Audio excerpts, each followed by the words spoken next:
Hey guys, it's Mr. Nettles here. Today we are going to be talking about plot. Now, if you remember, plot is a sequence of events that make up a story. And to help us sequence our events to make up this story, we are going to be using this plot diagram, which is from the Freytag's Pyramid. Now, in the Freytag's Pyramid, we start with exposition or the beginning. Then we go into rising action, we get to climax, falling action, and then finally the resolution or the ending. Now, in the Freytag's pyramid, I went ahead and I filled this out with notes and ideas that I wanted to put in my story. And in the pyramid itself, I went ahead and wrote the title, Ghost Mysteries, Book One. Now let's look. The first part of the pyramid is the exposition. Now, the exposition has the characters, the setting, and it introduces the conflict. So notice that I wrote these out in note form. I did not write out complete sentences because this is only a graphic organizer to help you get your thoughts in order. So then you can sequence those events to make up your story. So our characters in my story are Johnny and Susie. The setting is their house, and the conflict that I'm going to introduce is their house is haunted and they need to solve a mystery. Those are the three parts that I put in the beginning or the exposition. Next, we have rising action. Now, in the rising action, again, I wrote these out in complete sentences to help me to remember, but they don't have to be. So they hear noises in the house, doors open and close on their own, and it gets cold in rooms, even during summer. Now, those are three notes that I put in the rising action, and they can vary. They don't have to be the same. They can go to different rooms, they can do different things, or in your story, different things can happen to tie the rising action together. Then we get to the climax or the most exciting part of the story. When they try to research what happened, the ghost causes major trouble in the house. Parents don't believe the kids. When all the mess happens, they finally find out who the ghost is. Those are things that are going to happen in the climax of my story when I get there. The falling action, and when it starts to decline or go down, the kids prepare to help the ghost go away. The ghost ends up being a relative. I just wanted to kind of tie it in together to understand why the ghost was there. Maybe that's in my story. Your story can be how they're getting to solve the problem, how they're getting there. And then finally, the resolution or the end. The end is the ghost goes into the light. The kids tell the parents about the relative, and the parents are very surprised. That kind of ties everything together in a nice, neat bow, and it closes it out. So that's how I filled in my graphic organizer for plot. And a plot, again, is a sequence of events that makes up a story. And we are using the graphic organizer from Freytag's Pyramid. So let's go ahead and read the story. It says Ghost Mysteries, Book One. And notice, I'm going to point this out right away. I did not start the story once upon a time or one day.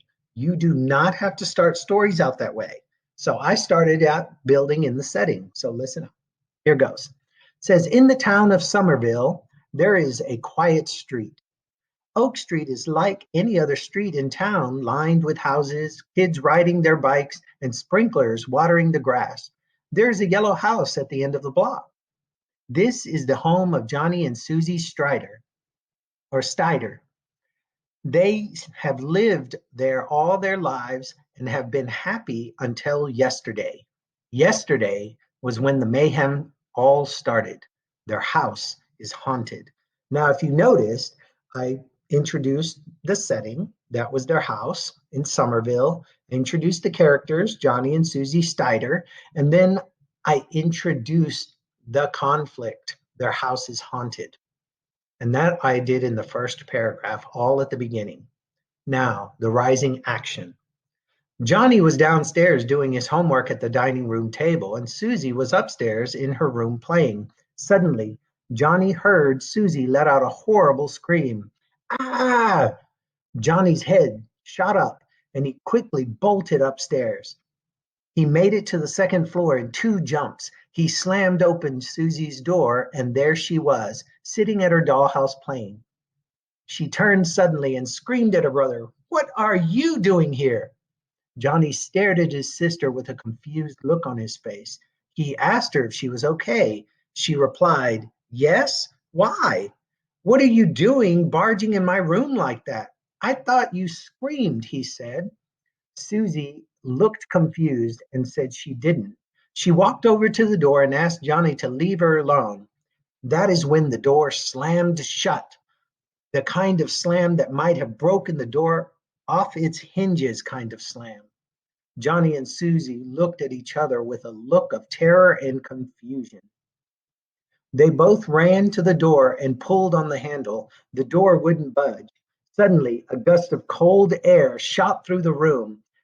Shivers ran up the two siblings' spines.